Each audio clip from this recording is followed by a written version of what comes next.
Welcome to another episode of Market Brief After Hours.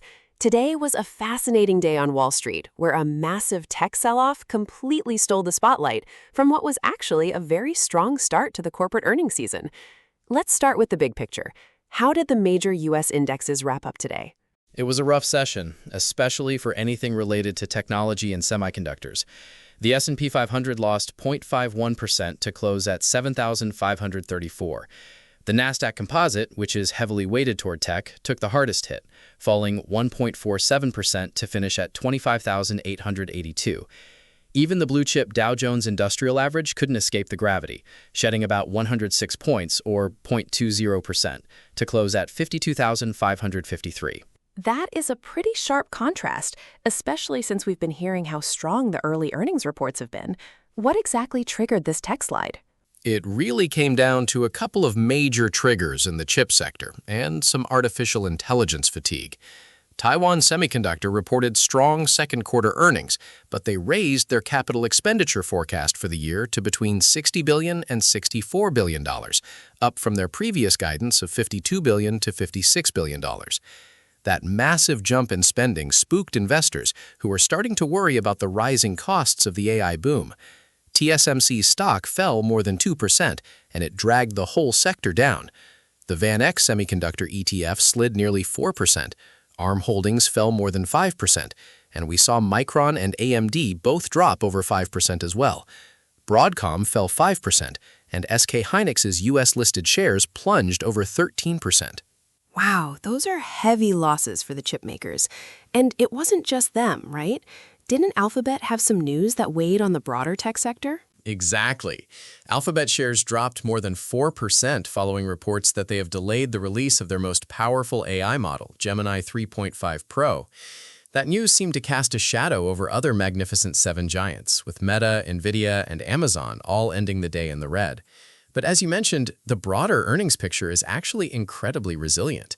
Out of the 40 S&P 500 companies that have reported so far, over 87% have beaten Wall Street estimates. Major banks, which are great economic bellwethers, crushed expectations earlier this week, so the underlying economy still looks very solid. Let's look across the oceans. How did the global markets handle this risk-off sentiment? Let's start with Europe. Europe was a bit of a mixed bag, but we saw a late-day recovery. The Pan-European Stoxx 600 managed a tiny gain of 0.16%. The UK's FTSE 100 was the standout, climbing about 0.5%, but Germany's DAX fell 0.34%, France's CAC down slightly by 0.05%, and Switzerland's SMI dropped 0.28%. What was driving that action in the UK? The UK economy actually returned to slight growth in May, with GDP up 0.1% thanks to strong services activity. However, there is a lot of underlying tension. Industrial production fell 0.5% in May, which was worse than expected, driven by a massive 4.8% plunge in crude petroleum and natural gas extraction. On the bright side, their trade deficit narrowed significantly to £1.04 billion in May, down from over £7 billion the previous month, as exports rose 2.8%.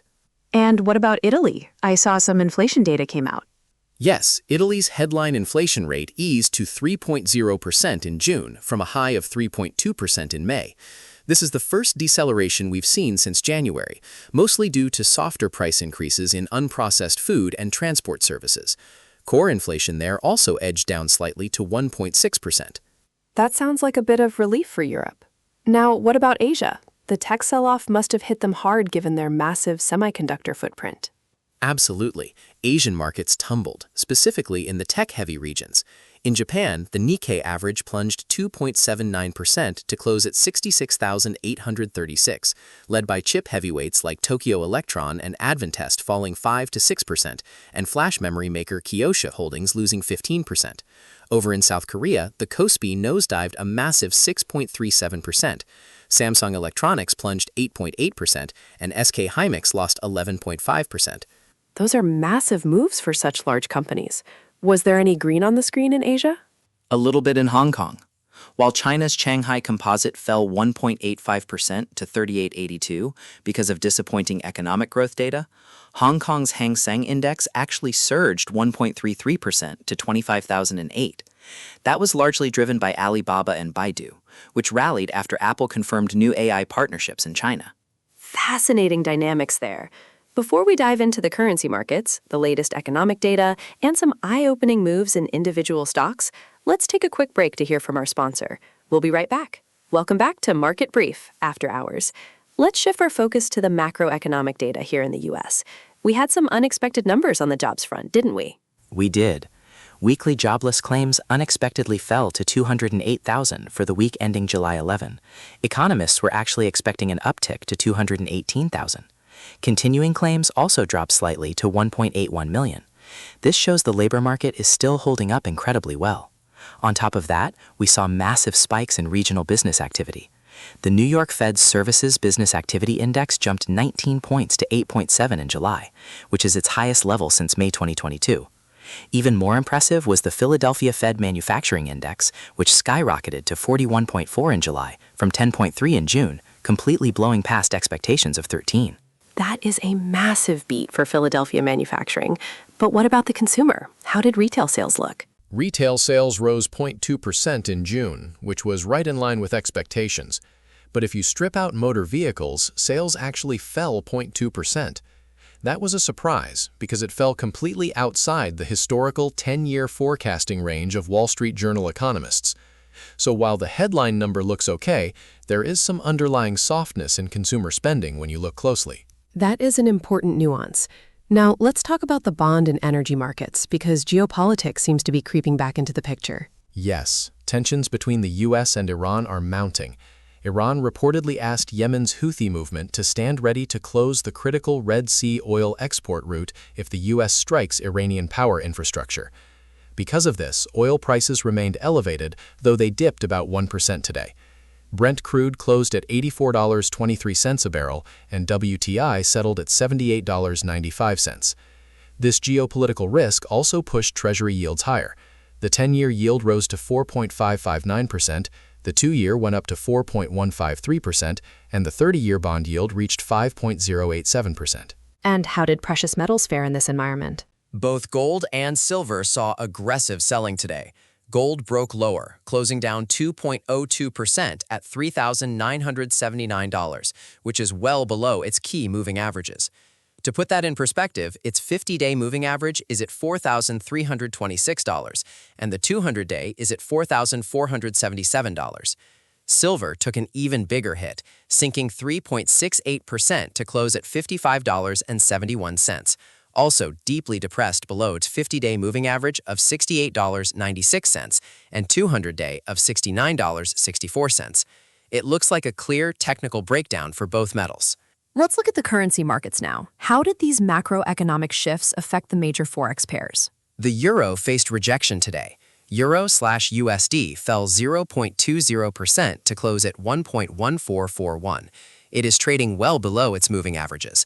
The 50-day simple moving average is at 1.1537, the 100-day is at 1.1589, and the 200-day is at 1.1640. The short-term trend remains heavily bearish, and if it breaks below its initial support of 1.1431, we could see a deeper downtrend. What about the British pound? It had been on quite a run recently. The GBP-USD pair did experience a pullback, closing down 0.47% at 1.3475.